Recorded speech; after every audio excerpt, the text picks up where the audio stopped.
Know one thing, and this is a true statement that I've said several times.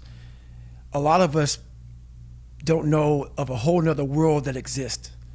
It's on the other side of suffering. Once you break these barriers that you have made for yourself, like the mind is the most powerful thing in the world. In the world. Is. It is so amazing that I used to be a 300-pound guy and I thought that was it. Could barely read, could do anything. And now, that what was inside that person was this guy that's in front of you today. That's how scary the mind is.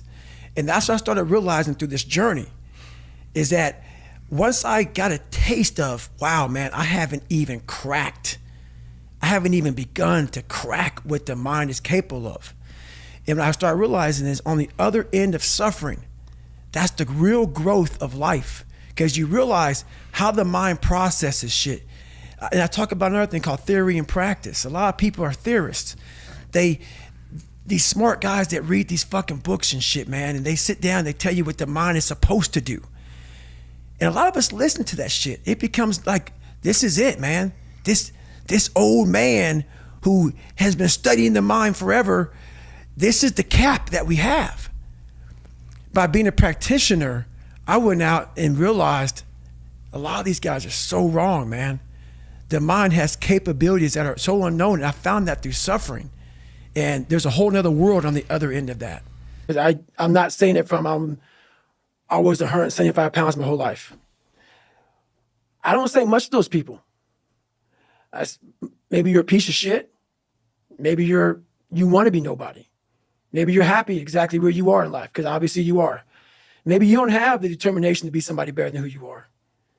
And if you want to live with that, I'll support you in that. If you're good with being who you are, that every day you wake up and every day you smell like shit because you can't wash your body well, and your skin's messed up because your health's so bad, and you can't put your clothes on right, you need help with that. You need help, like when I was doing, I need help wiping my ass. That makes you feel good? Nothing I can say to you. If every day you wake up with this, see, people are haunted, but they obviously like horror films because they keep watching the same fucking movie. I don't like horror films. A lot of people like horror films.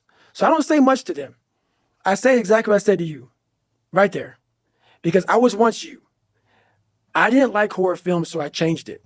Some people are just, they become, like you said, it gets real small when you're lazy and you're fat. Their will is so small that they don't have any, and you can't give it to them. There has to be something. This is what I'm talking about now, because this isn't a hack. This has to be in you. Something in you has to wake up. And usually the only person that can wake it up is you. Sometimes you can read a David Goggins book because I was all this shit and then a lot more of fucked up. But if you don't have a little flame, just barely, you're done. I can't light it for you. And that's the harsh reality of this life that I want to get across so fucking bad.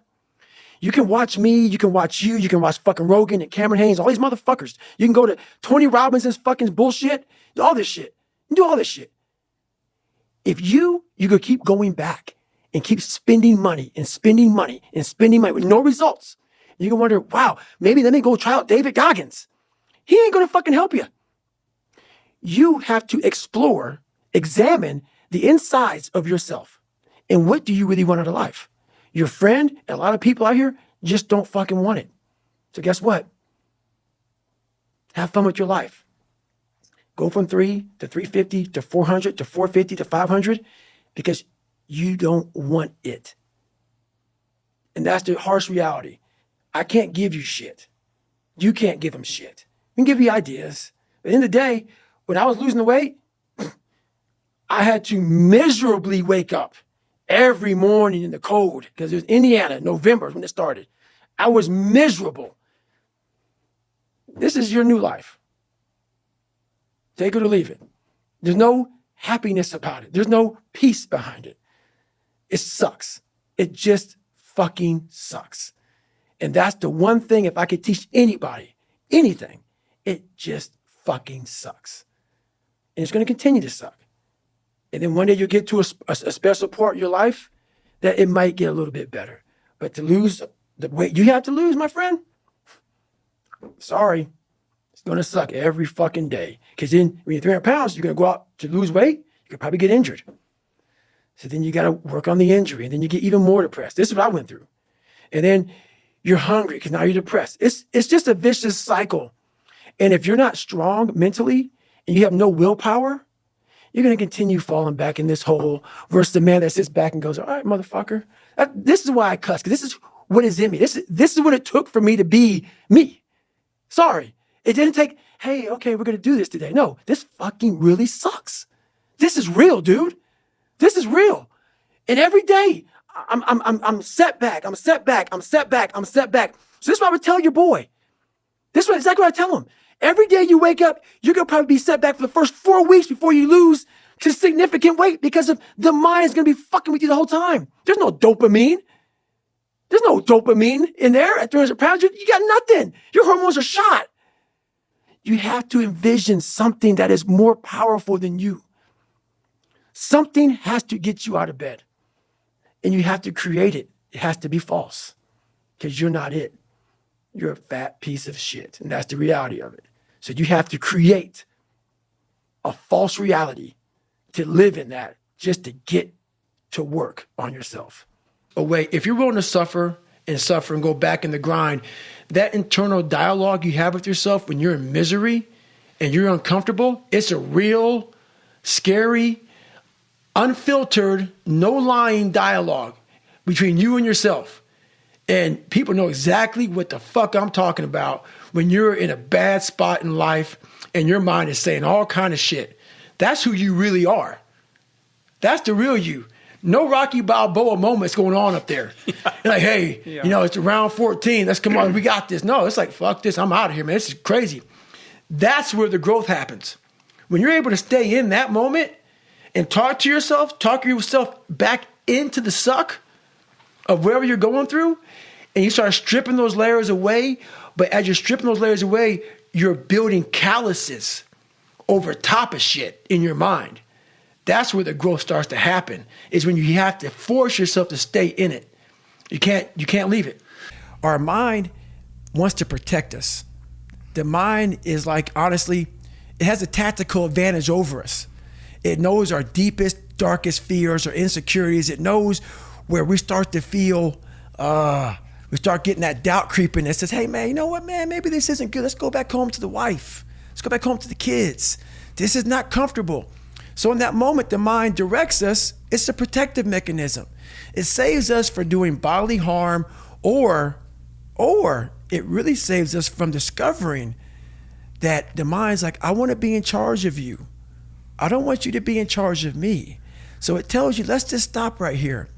But once you start breaking through that barrier and start breaking down that governor that you've put in your mind, because we forget we are in control of our mind. We believe it's the other way around. No, we put in our minds what we should do, but we believe our mind is telling us, it's giving us all this feedback. We have to reprogram it and tell us, no, we're good. We're good, this sucks, but it's okay. So until your mind is open to the possibilities that I can do this, you would never be able to do it. Once the mind starts to believe it can be achieved, only then does it start to break down tactically how we can do this. Until then, you're gonna always lose. I have so many conversations in my mind because so many times I want to quit. Sure. But this is what it is. This is what I figured out. I was so afraid of myself that I had to figure out, I became a master of my mind. People, when you're afraid of something, you have to master it. That's how you start to overcome it. So what I realized, when I get to that point where I want to quit, everybody, they get to the point where they want to quit. This is what happens. The mind tells you, let's go home. Let's take a warm shower. Let's get some food. This is not right. This is that. If you cannot answer the questions at that moment, because your mind's gonna start giving you all these questions. And if you can't answer them, you're going to quit.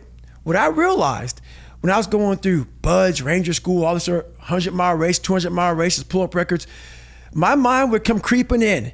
Like when I was doing 4,030 pull-ups at 2,000 pull-ups and my hands are ripped open, my mind said, look, brother, we've done all these other things. You've proven yourself. You're good.